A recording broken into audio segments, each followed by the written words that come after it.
Name names. Who looks like a pencil-necked dweeb? I'm not going to name specific names and make enemies for myself like that. This is just a general call. I see.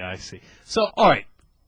All right, I'll tell you. Every guy that worked on my dad's campaign that went on TV, what's his name? Fabiani's consultant company. I can't remember. There was this total jackass we had who was like head of communications, whose name, for some reason, is just slipping me right now. But Exhibit A, and he ran Gores and he ran Carries. Chris Lahane, that's his name. Yeah, okay, that's You ever seen a picture of the guy? No. You ever seen him on TV? No. He's been a spokesman for Gore, for Kerry. He was for my dad, because people hire him because, he's a consultant. He must know what he's talking about. You put him on TV, and you couldn't look like less of a man than this guy, or sound like less of a man.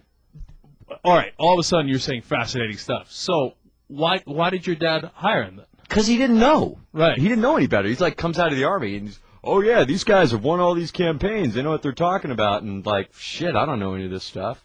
We didn't even have a campaign manager, dude, like the first 6 months of it. Okay, look, this is a really interesting discussion. So your dad decides, hey, listen, this country's going to hell in a handbasket, right? I got to just jump in here and try to do something, right? So when he starts that process, who does he talk to first that suggests the Chris Lahanes of the world, that says, hey, if you want to win, because what's happening is, and what a lot of people think, whether it's the bloggers, the mainstream media, or people who call on this show, is these Democratic consultants are killing us, right? They're killing us. And so who suggested the Democratic consultants that you then eventually thought, my God, these guys don't know what they're doing? I don't know which guys suggested them to him at all. I just want to know the process. I don't know. I don't care about the names. What happens is you're putting the campaign together, and your big donors come in. They're like, "Look, we're going to give you this money, but if we're going to give you this money, we need to know like who these people are that you're going to hire to put the message out, and we need to make sure they're successful, and they've got a track record and everything else. And of course, when it comes to hiring these people, you have to hire someone with experience. And if you've never worked in politics before,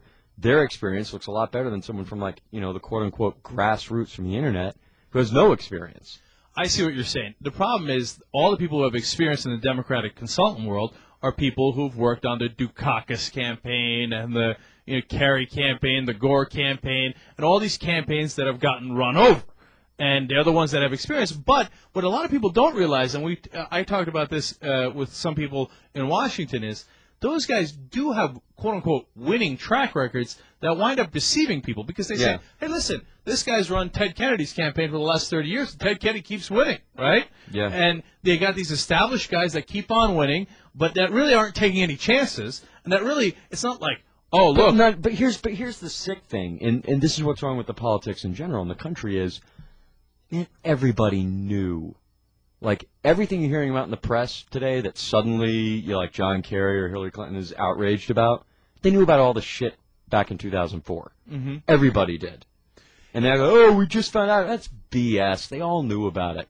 Everybody's known about it. Everybody knew the president lied. Everybody. They just didn't say anything because they're like, I don't want to be called, like, a traitor.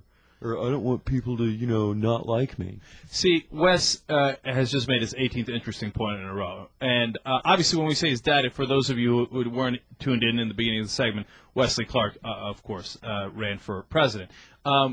Wes, I think you're so right about the politicians knowing. It's not just the Democrats, the Republicans, too. Oh, absolutely. Look, let me tell you something about John, like, I support the President McCain. Exactly what I was let me give you the inside story on this one. Okay, at the same time Davos is going on in Switzerland, at the same time you're having the floods and all the problems with Katrina. John McCain is there, and he's going around telling everybody in the room, and this is according to my parents who are at the same thing, he's going, oh yeah, the president's a miserable leader. It's a total example of what a failure of leadership he is, yada, yada, yada. That's 3 months later, 2004? he's like, no, this was like six months ago. Uh-huh. 2 months ago, he goes to like that, straw poll primary, he goes, I stand by the president. I support the president. John McCain is, that's what drives me nuts, is the press corps always going, John McCain's a maverick. Man, John McCain is George Bush without Jesus Christ. That's all he is. That's it. He's not as religious, but he's just as hardcore right.